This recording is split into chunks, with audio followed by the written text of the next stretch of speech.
আমার সম্মানিত এবং প্রাণপ্রিয় ভিন্ন ধর্মাবলম্বী ভাই এবং বোনেরা, আমরা আমাদের এই প্রিয় মাতৃভূমি বাংলাদেশ, সেই বাংলাদেশেরই একটা আমাদের প্রিয় উপজেলা বাউফল উপজেলা। এই উপজেলায় বিভিন্ন সময় আমরা যত সমাজ কল্যাণমূলক কার্যক্রম করার চেষ্টা করেছি, সকল সমাজ কল্যাণমূলক কার্যক্রমের মধ্যে আমরা মুসলিম ভাই বোনদেরকে যেমন গুরুত্ব দিয়ে থাকি, একই সাথে আপনারা বিগত 25 থেকে 30 বছর আমি ছাত্র জীবন থেকে আপনাদের বিভিন্ন সময় বিভিন্ন কাজে আপনাদের পাশাপাশি থাকার চেষ্টা করেছি। বিগত 16 বছর আমাদের উপরে বিভিন্ন নির্যাতন নিপীড়ন চালানো সত্ত্বেও আপনারাই সাক্ষী দিবেন, আমরা সব ধরনের নির্যাতন নিপীড়ন মাথায় নিয়ে বাউফলে যত ধরনের সমাজ কল্যাণমূলক কার্যক্রমের চেষ্টা করেছি, সব ধরনের সমাজ কল্যাণমূলক কার্যক্রমের সাথে আমাদের হিন্দু ধর্মের ভাই বোনদের আপনাদেরকে কি আমরা পাশে রাখছি না রাখি নাই? রাখছি না রাখি নাই? রাখছি। আজকে কিছু ভালো সময় আল্লাহ দিয়েছেন। এরকম প্রোগ্রাম আমরা তখন 15 বছর করতে পারি নাই। তখন আমরা কোনো একটা ঘরের মধ্যে করেছি, কোনো একটা অফিসের মধ্যে করেছি, আপনাদেরকে ব্যক্তিগতভাবে খবর দিয়ে নিয়েছি। আলহামদুলিল্লাহ, সেই সময়ও আপনারা আমাদেরকে সহযোগিতা করেছেন, ভালোবেসেছেন, আমাদের পাশে থেকেছেন, আপনাদের পাশে আমাদেরকে দাঁড়াবার সুযোগ দিয়েছেন। আজকে যে শীতবস্ত্র উপহার আপনাদের হাতে তুলে দিচ্ছি, এটি মূলত আপনাদের প্রতি আমাদের কোনো সহানুভূতি নয়, এটি ইসলাম আমাদের প্রতি অর্পিত দায়িত্ব। আমাদেরকে দায়িত্ব ইসলাম দিয়েছে। আপনারা একটা ধর্মে বিশ্বাস করেন, আমরা একটা ধর্মে বিশ্বাস করি, কিন্তু ধর্মীয় বিশ্বাসের ভিন্ন প্রেক্ষাপট থাকলেও পরস্পরের কল্যাণের দিক থেকে আপনাদের ধর্মেও যা বলা আছে, ইসলাম ধর্মেও একইভাবে সেই কথাই বলা আছে। না শুধু ইসলাম, আরও কিছু দায়িত্ব আলাদাভাবে আমাদের উপর অর্পণ করেছে, যে দায়িত্বের ক্ষেত্রে এই কম্বল উপহার প্রদান বা শীতবস্ত্র উপহার প্রদান এটা কোনো কর্মসূচি না, এটা শুধুমাত্র রাজনৈতিক কোনো কর্মকাণ্ড না, এটা আপনাদের প্রতি আমাদের কোনো দয়া কিংবা সহানুভূতি না। আমি আপনাদের কোরআনের ভাষায় বলছি, আমাদের যে কোরআন, ইসলাম আমাদেরকে কি বলেছে এটা শুধু আপনাদের বোঝার জন্য বলছি। ইসলাম বলেছে, ইয়া আইয়ুহাল্লাযীনা আমানু, যারা তোমরা ঈমানদার, যারা আমরা আমাদের আল্লাহকে বিশ্বাস করি, আল্লাহ তাদেরকে বলছেন আরকাউ, তোমরা যারা রুকু করো আমাকে, অসজুদু, যারা আমাকে সিজদা করো, রব্বাকুম ওয়াফআলুল খায়র আবুদু রব্বাকুম, যারা আমার দাসত্ব করো, আমার গোলামি করো, তাদের জন্য এবার তোমাদেরকে আমি নির্দেশ দিচ্ছি। ওই আল্লাহ আমাদেরকে নির্দেশ দিচ্ছেন, কি করো? ওয়াফআলুল খায়র, তোমরা সমাজের কল্যাণে মানুষের জন্য কাজ করো। আমার সম্মানিত হিন্দু ভাই এবং বোনেরা, এই যে আল্লাহ তাআলা নির্দেশ দিয়েছেন, আমরা একটু আগে মসজিদে গিয়ে সালাতুল আসর জামাতের সাথে আদায় করে আসছি। এটা যে আল্লাহর নির্দেশ, আজকে এই যে এখানে লক্ষ্য করছেন আমরা লিখেছি, কাঙ্ক্ষিত নেতৃত্ব প্রত্যাশিত বাউফল, আমরা শীতবস্ত্র উপহার প্রদান করছি স্পেশালি আমাদের এই হিন্দু ভাই বোনদের মাঝে। আলাদা করে আপনাদেরকে এখানে আমরা ব্যবস্থা করেছি আপনাদেরকে সম্মানিত করার জন্য, আপনাদেরকে আলাদাভাবে মর্যাদা দেওয়ার জন্য। কারণ এই সম্মান, এই মর্যাদার দায়িত্ব মহাগ্রন্থ আল কোরআন আমাদেরকে স্মরণ করিয়েছে। যে কোরআন নাজিল হয়েছে হুদাল্লিন নাস, হুদাল্লিন নাস, এটা শুধু মুসলমানদের জন্য না। মহাগ্রন্থ আল কোরআনের এই নির্দেশনাটা শুধুমাত্র আমাদের জামাত ইসলামীর জন্য না, এটা গোটা মানবতার জন্য, গোটা মানুষের কল্যাণের জন্য। তো যে কোরআন গোটা মানুষের কল্যাণ করে, আমার যে আল্লাহ, আমি যে আল্লাহকে বিশ্বাস করি, আপনি আপনার যে দেবতাকে বিশ্বাস করেন, আমার আল্লাহ তো, আপনি আমার আল্লাহকে বিশ্বাস করেন, আপনি একটা ভিন্নভাবে বিশ্বাস করেন। এই বিশ্বাস অবিশ্বাসের প্রশ্নে যে আল্লাহ আমাকে অক্সিজেন দিয়ে বাঁচিয়ে রেখেছেন, সেই আল্লাহ কি আপনাকে অক্সিজেন দিচ্ছেন না দিচ্ছেন না? আমাকে যে আল্লাহ আলো দিচ্ছেন, সূর্যের আলো, সেই আলো কি আপনারা পাচ্ছেন না পাচ্ছেন না? পাচ্ছেন। তা আমার আল্লাহ যদি আপনাকে আলাদা না করেন, আমি শফিকুল ইসলাম মাসুদ, আমি বাংলাদেশ জামাত ইসলামী আপনাকে আলাদা করব কিভাবে? আমি আপনাকে ভিন্ন চোখে দেখব কিভাবে? আমি আপনাকে ভিন্নভাবে কেন ট্রিট করব? এই ক্ষমতা তো ইসলাম, আমার আল্লাহ তো আমাকে দেয় নাই। সুতরাং যে আল্লাহ তাআলা আপনাকে আমার মতো করে, আপনার মতো করে অক্সিজেন দিয়ে বাঁচিয়ে রেখেছেন, তার এই নাজ নেয়ামত দিয়ে আপনাকে বাঁচিয়ে রেখেছেন, যে আল্লাহ তাআলা আপনাকে পার্থক্য করেন নাই, আমি শফিকুল ইসলাম মাসুদের আসপর্দা কোথা থেকে হবে?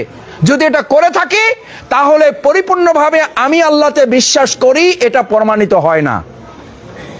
সেজন্য আজকের এই কাজটুকু মূলত আমাদের শুধু রাজনৈতিক কর্মসূচি না, এটা মানবতার কল্যাণে গোটা মানব জাতির জন্য কোরআনের যে নির্দেশ সেটা বাস্তবায়ন করা। প্রিয় নবী মুহাম্মদুর রাসূলুল্লাহ সাল্লাল্লাহু আলাইহি সাল্লাম এরকম কোন একটা অনুষ্ঠানে উনি বক্তব্য দিচ্ছেন, কথা বলছেন। এই আমাদের যে রাসূলের কাছ থেকে আমরা কথা বলা শিখেছি, কথা বলার ফাঁকে এরকম একজন বেদুইন, তখনও ইসলামের প্রতি সে বিশ্বাস আনে নাই, ঈমান আনে নাই। ভালো করে বুঝেন হিন্দু ভাই বোনেরা, বাংলাদেশ জামাত ইসলামী সম্পর্কে ভিন্ন মেসেজ কেউ কখনো দিতে চায়, ইসলাম সম্পর্কে আমাদের মধ্যে ভীতি তৈরি করতে চায়। আজকে আমি হিন্দু ভাই বোনদের কাছে অনুরোধ করতে চাই, আমরা আপনাদের কাছে শুধু এই কয়েকটা কম্বল নিয়ে আসি নাই, আমরা আপনাদের কাছে ইসলামের বার্তা নিয়ে এসেছি, যে বার্তা আমাদেরকে একটা পরিবারে পরিণত করে। আমরা গোটা বাউফলকে একটা পরিবারে পরিণত করবো ইনশাআল্লাহ। আমরা বলেছি এর আগে যে আমাদের সংখ্যা লঘু এবং সংখ্যা গুরু বলে কিছু নাই। আমরা বাউফলের নাগরিক, প্রত্যেকে তার সম্মান এবং মর্যাদা নিয়ে এখানে বড় হবে, মাথা উঁচু করে থাকবে।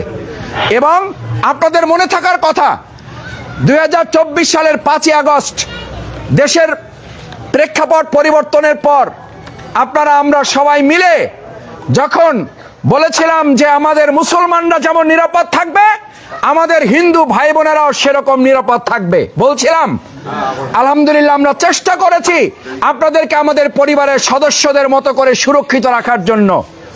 ছোটখাটো দুই একটা বিচ্ছিন্ন ঘটনা আমি তখনও বলেছি আপনাদের উপাসনালয়ের কোন একটা প্রোগ্রামে, মনে থাকার হিসাবে হয়তো আপনাদের কিছু সমস্যা হয়েছে, কিন্তু আলাদাভাবে একদম বড় ধরনের কোনো ঘটনা আল্লাহর রহমত আর আমাদের সর্বস্তরের মানুষের ঐকান্তিক প্রচেষ্টার কারণে আমরা কোনো ধরনের দুর্ঘটনা আমাদের হিন্দু ভাই বোনদের মাঝে ঘটতে দেই নাই।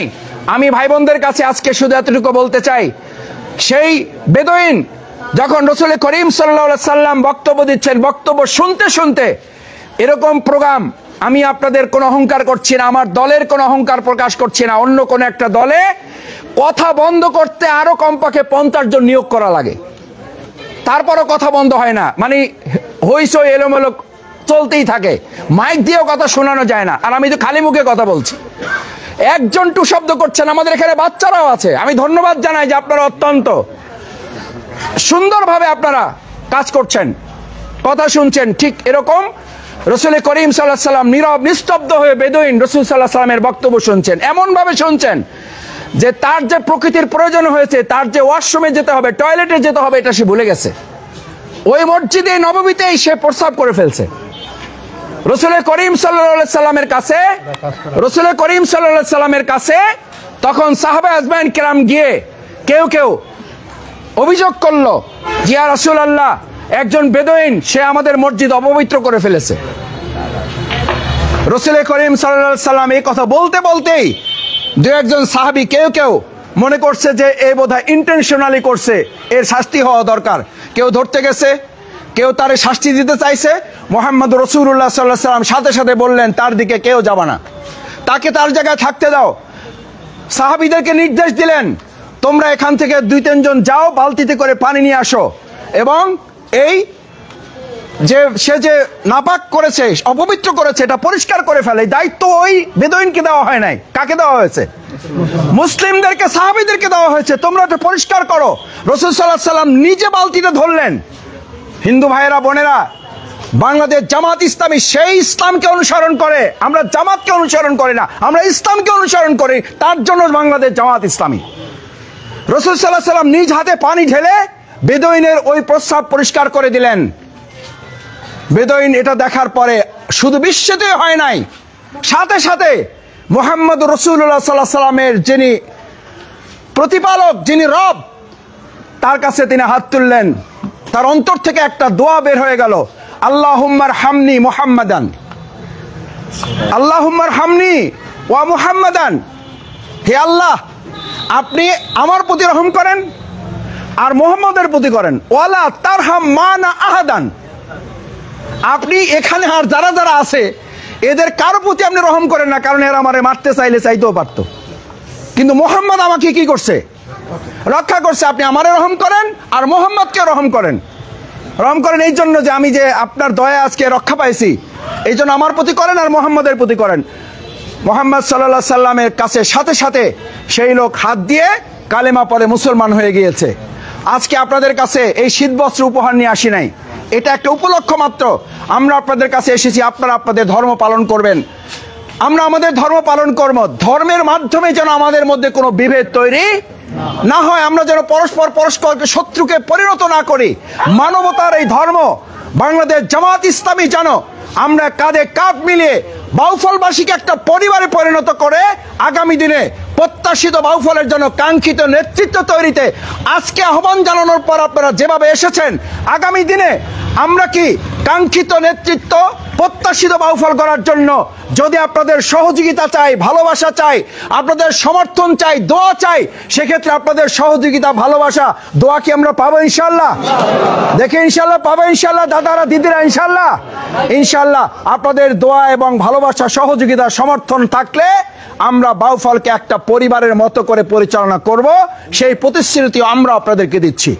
সেই প্রত্যাশা ব্যক্ত করে আমি আজকের এই ছোটখাটো উপহার শুধু নয়, আমি বলেছি বাউফলকে এমন জায়গায় আমরা পৌঁছাবো, শুধু বাংলাদেশ নয় গোটা বিশ্বের মধ্যে বাউফলকে মানুষ চিনবে, বাউফলে যা মানুষ দোয়া করবে।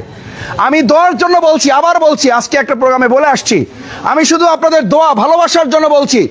এই কম্বল শীতবস্ত্র উপহার যত পেয়েছি এই বছর, আমি শুরু করেছি এখন থেকে আরো 2 মাস আগে থেকে, শুধু চন্দ্রদ্বীপে আমরা কয়েক হাজার দিয়েছি, একটা ইউনিয়ন আলাদা করে, আমরা প্রত্যেকটা ইউনিয়নে আলাদা আলাদা করে তালিকা করে আমাদের ভাই বোনদের কাছে আমরা পৌঁছাচ্ছি। সম্মানিত ভাই এবং বোনেরা, এই কম্বল শফিকুল ইসলাম মাসুদকে 1 টাকা দিয়েও কিনতে হয় নাই। আমি আপনাদের ভালোবাসার জন্য বলছি, আপনাদের ভালোবাসা আজকে আমরা গোটা বিশ্বে পৌঁছে দিতে সক্ষম হয়েছি। বিভিন্ন জায়গা থেকে ফোন করে নিজেরা উদ্যোগ নিয়ে, মাসুদ ভাই আপনাকে খুঁজতেছিলাম, কি জন্য খুঁজতেছিলেন ভাই? আপনার এলাকায় আমি 500 কম্বল দিতে চাই। আমি বললাম কোথায় দিবেন, আমারে দিবেন না বাউফলে দিবেন? হাসি দিয়া বলে যে মাসুদ ভাই আপনারে দিব না, আপনার চেয়ে আপনার বাউফলকে আমি বেশি ভালোবাসি। আমি বললাম আপনার বাড়ি কোথায়? বলছে মাসুদ ভাই আমার বাড়ি জানার দরকার নাই, আমার নামও জানার দরকার নাই, শুধু আপনার বাউফলবাসীকে বলবেন যেই, আমি আবার বলছি আমার অহংকার যেন আল্লাহ মাফ করেন, শুধু বাউফলবাসীকে বলবেন যেই শফিকুল ইসলাম মাসুদ বাউফলবাসীকে গোটা বাংলাদেশ ছাড়িয়ে বিশ্ববাসীর কাছে এটাকে পরিচিত করেছে, ওই বাউফলবাসী যেন শফিকুল ইসলাম মাসুদকে এই সম্মান এবং মর্যাদা যে তৈরি করেছে, ভবিষ্যতে সম্মান এবং মর্যাদা আরো উন্নীত করার জন্য সুযোগ যেন আপনার হাতে তারা তুলে দেয়। আমার সম্মানিত ভাই এবং বোনেরা, আমি আপনাদের কাছে শুধু আহ্বানটুকু জানাতে চাই, আজকে আপনারা এখানে যারা কষ্ট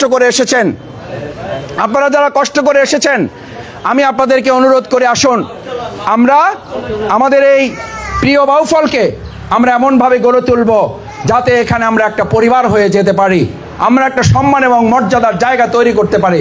আমরা শুধু শীতবস্ত্র না, আমি গত এই 2 দিনের সফরে আমরা সেলাই মেশিন উপহার প্রদান করেছি। আলহামদুলিল্লাহ, আপনারা শুনে খুশি হবেন, আপনাদের মধ্যেও আমরা বিভিন্ন সময় ভিন্ন ধর্মাবলম্বী ভাই বোনদের কাছে আমরা সেলাই মেশিন উপহার পাঠিয়েছি। আমরা ফ্রি মেডিকেল ক্যাম্প পরিচালনা করি, আমাদের মাধ্যমে আমরা আমার কাছে যখন বিভিন্নভাবে সিভি আসে চাকরির জন্য, আমি আমার আল্লাহকে সাক্ষী করে বলি, আমার কাছে যখন সিভি আসে আমি জানতে চাই না সে কোন দল করে, সে কোন ধর্মের, কোন মতের, আমি জানতে চাই সে আমার প্রিয় বাউফলের কিনা। আমার বাউফলের দিস ইজ এনাফ, এটুকুই তার জন্য যথেষ্ট। আমার সামনে অনেকে বলে, যখন একসাথে অফিসে প্রায় 40-50 জন বসে থাকে, আশেপাশ থেকে কেউ কেউ বলে মাসুদ ভাই হে কিন্তু অন্য দল করে। আমি বললাম ভাই এই কথা বলবেন না, সে আমার কাছে চলে আসছে, সে আমার এলাকার মানুষ, সে আমার ভাই। কেউ কেউ আবার বলে কয় মাসুদ ভাই হেতে আপনি চিনেন না, সে কিন্তু অন্য ধর্মের লোক। আমি বললাম তারই তো আমি খুঁজতেছি, এখানে আপনাদের অনেক নেতৃবৃন্দ আছেন, শুধু আমাকে এই কথাটাকে তারা বলেন যে মাসুদ ভাই আমরা আমাদের কমিউনিটি থেকে আমরা এই ছেলেটাকে পাঠাইলাম, আপনি তার একটু রুটি রুজির ব্যবস্থা। আমি বললাম রুটি রুজির ব্যবস্থা আমার আল্লাহ করবেন, আমি উসিলা হিসেবে আমি চেষ্টা করব। আমি কথা দিচ্ছি ইনশাল্লাহ আল্লাহ যদি আমাকে তৌফিক দেয়, তাহলে আমার মুসলিম ভাই বোনদের যেমন কল্যাণ হবে, আমরা বাংলাদেশ জামাত ইসলামী আমাদের হিন্দু ভাই বোনদের আমরা কল্যাণ সম্পন্ন করব ইনশাআল্লাহ। সেই ক্ষেত্রে আপনাদের ভালোবাসা সহযোগিতা কামনা করে আজকের এই শীতবস্ত্রটুকু আপনারা কষ্ট করে গ্রহণ করবেন। আমাদের জন্য ভালো হতো যদি এটা আপনাদের বাসায় বাসায় পৌঁছে দিতে পারতাম। আমরা শুধু আপনাদেরকে একত্রিত করে এই কথাটুকু বলার সুযোগ নেওয়ার জন্য মূলত আমরা আপনাদেরকে আমন্ত্রণ জানিয়েছি। আপনাদেরকে কষ্ট দিতে চাই নাই, কিন্তু আমরা ভবিষ্যতে এমন একটা সরকার প্রতিষ্ঠিত করব যেই সরকার ওমরে ফারুক রাদিয়াল্লাহু তাআলার মতো কাঁধে করে এগুলো বহন করে প্রত্যেকের হক তার তার অধিকার তার তার জায়গায় পৌঁছে দেবে ইনশাআল্লাহ। যদি সেরকম একটা সময় আমরা তৈরি করতে পারি বাউফলে, আমি কথা দিচ্ছি আনুষ্ঠানিকতা ছাড়াই আমরা কিন্তু এই শীতবস্ত্র শুধু হয়তো মানে 500, 700, 1000 হয়তো এভাবে দিচ্ছি, বাকি সবগুলাই আমরা দায়িত্বশীলদেরকে, এখানে থানা আমির মহোদয় আছেন, ইউনিয়ন আমিররা আছেন, দায়িত্বশীলরা আছেন, শিবির, ইসলামী ছাত্র শিবির এবং যুব বিভাগের ভাইয়েরা এখানে আছেন, প্রত্যেককে আমরা বলেছি বাকি সমস্ত শীতবস্ত্র আমাদের ভাই বোনদের বাড়িতে গিয়ে গিয়ে আপনারা পৌঁছে দেবেন, ইনশাল্লাহ পৌঁছে দেওয়া হবে ইনশাআল্লাহ। সেই প্রত্যাশা ব্যক্ত করে আমি আবারও আপনাদের আশীর্বাদ কামনা করে, আপনাদের দোয়া চেয়ে মুসলিম ভাই বোনেরা আছেন তাদের কাছে দোয়া চেয়ে আমি আমার কথা শেষ করছি।